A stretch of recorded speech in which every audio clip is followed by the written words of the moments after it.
ভালো আছেন। আজকে আমরা একাদশ দ্বাদশ শ্রেণীর বিষয় তথ্য ও যোগাযোগ প্রযুক্তি তৃতীয় অধ্যায় প্রথম অংশ সংখ্যা পদ্ধতি অক্টাল থেকে দশমিকে রূপান্তর। তো অক্টাল থেকে পূর্ণ সংখ্যাকে দশমিকে রূপান্তর করার জন্য উক্ত সংখ্যার যে বেজ আছে 8 সেই বেজ দ্বারা গুণ করতে হয়। দেখো তাহলে সমাধান করি। এখানে 125.120 একটা অক্টাল সংখ্যা, তাকে আমরা দশমিকে রূপান্তর করি। তাহলে 1 গুণন 8 যোগ 2 গুণন 8 যোগ 5 গুণন 8 দশমিক 1 গুণন 8 যোগ 2 গুণন 8 যোগ 0 গুণন 8। এখানে দশমিকের পূর্ণ যে অংশটা আছে সেটা হচ্ছে পূর্ণ সংখ্যা এবং পরেরটা হচ্ছে ভগ্নাংশ। তো পূর্ণ সংখ্যার পাওয়ার এখান থেকে দেখা শুরু হবে। পাওয়ার 0 1 2 0 1 2 এবং দশমিকের যে পরের অংশটা আছে সেখানে পাওয়ার হবে -1 -2 -3 অথবা এটাকে বলা হয় ইংরেজিতে ইনভার্স 1 ইনভার্স 2 ইনভার্স 3। তো আমরা লিখি 1 এর 1 গুণন 8 এর উপরে স্কয়ার করলে 8 8 64 যোগ 8 2 এর 2 গুণন 8 যোগ 5 গুণন কোন সংখ্যার পাওয়ার যদি 0 হয় তার মান 1।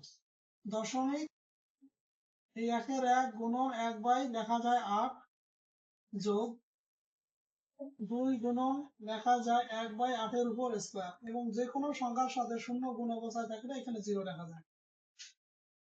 তাহলে 64 1 64 যোগ হচ্ছে 8 2 16 যোগ 5 দশমিক 1 1 গুণ করলে 1 1 1 8 যোগ 2 আর 1 গুণ করলে 2 1 2 8 এর উপরে স্কয়ার করলে হয় 8 8 64।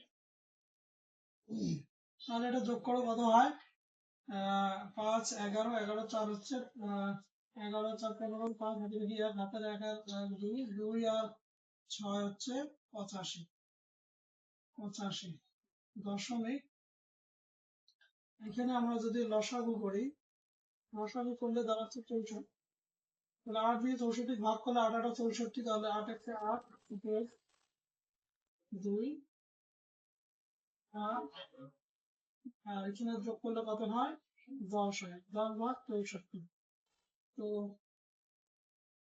10 ভাগ 64 আমরা যদি 10 কে 64 দ্বারা ভাগ করি, 10 কে 64 দ্বারা ভাগ করি তাহলে যে মানটা আসে 10 ভাগ 64, তাহলে এখানে আসতেছে 0.1 1 5 1 5 6 2 5 1 5 6 2 5 এটাই দশমিক মান।